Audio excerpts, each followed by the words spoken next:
Hi all, eggless cupcake recipe video பார்க்கலாமா? 180 grams மைதா, 22 grams cocoa powder. இது ரெண்டையும் நல்லா சலிச்சு, அதாவது 2-3 தடவையாவது சலிச்சு போட்டுக்கோங்க.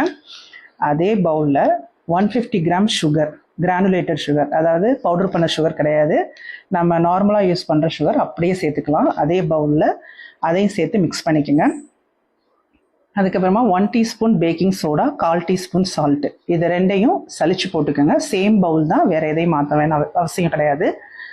அந்த ட்ரை இன்க்ரீடியன்ஸ் எல்லாம் ஒன்றா நல்லா மிக்ஸ் பண்ணி வச்சுக்கோங்க. மிக்ஸ் பண்ண ட்ரை இன்க்ரீடியன்ஸில் இப்போ நம்ம வெட் இன்க்ரீடியன்ஸ் ஆட் பண்ண போகிறோம். அதாவது 240 கிராம்ஸ் திக்கான தயிர், அதுக்கப்புறமா 75 gram oil, flavourless oil, 1 teaspoon வெண்ணிலா எக்ஸ்ட்ராக்ட். நான் ஜென்ரலாக ஒசோரோ ப்ராடக்ட் தான் யூஸ் பண்ணுவேன்னு சொல்லியிருக்கேன், ஃப்ரெஞ்ச் வெண்ணிலா எக்ஸ்ட்ராக்ட். நீங்கள் எக்ஸ்மெல் வராமல் இருக்கிறதுக்கு அதை யூஸ் பண்ணலாம்.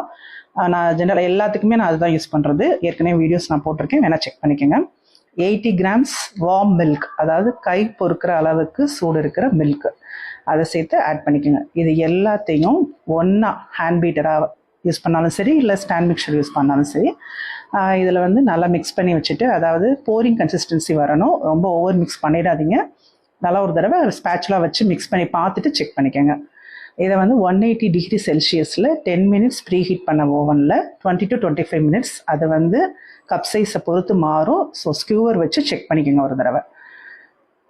இந்த கப் கேக் எல்லாருக்குமே ரொம்ப பிடிக்கும், கிட்ஸ்க்காக இருந்தாலும் சரி, பெரியவங்களாக இருந்தாலும் சரி. ஏன்னா ஸ்வீட் லெவல் கரெக்டாக இருக்கும், கொஞ்சம் கூட அதிகமாக கம்மியாக அந்த மாதிரி இருக்காது. ரொம்ப ஒரு ஃபேவரட்டான கப் கேக்காக இருக்கும். பண்ணி பார்த்துட்டு கமெண்ட் பண்ணுங்கள், இல்லைனா மெசேஜ் பண்ணி சொல்லுங்கள்.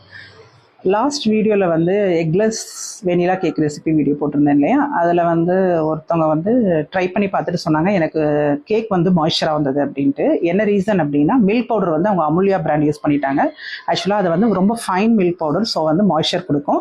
நீங்கள் பேக்கிங்னாலே எவ்ரிடே பிராண்ட் மில்க் பவுடர் மட்டும்தான் யூஸ் பண்ணணும். நான் ஜென்ரலாக மில்க் பவுடர் போட்டு நிறைய பேர் ரெசிபி போட்டிருப்பாங்க இல்லையா, ஸோ எல்லாருக்குமே தெரியும்னு நான் நினச்சிட்டேன். அதனால் வீடியோஸ்லையும் சொல்லாமல் விட்டுட்டேன், டிஸ்கிரிப்ஷன்லையும் போடாமல் விட்டுட்டேன், சாரி. ஸோ அதை மட்டும் கரெக்ட் பண்ணிக்கோங்க. ஒரு தடவை செக் பண்ணி பார்த்துங்க, டிஸ்கிரிப்ஷனில் அதை நான் நோட் பண்ணியிருக்கேன். தேங்க்யூ.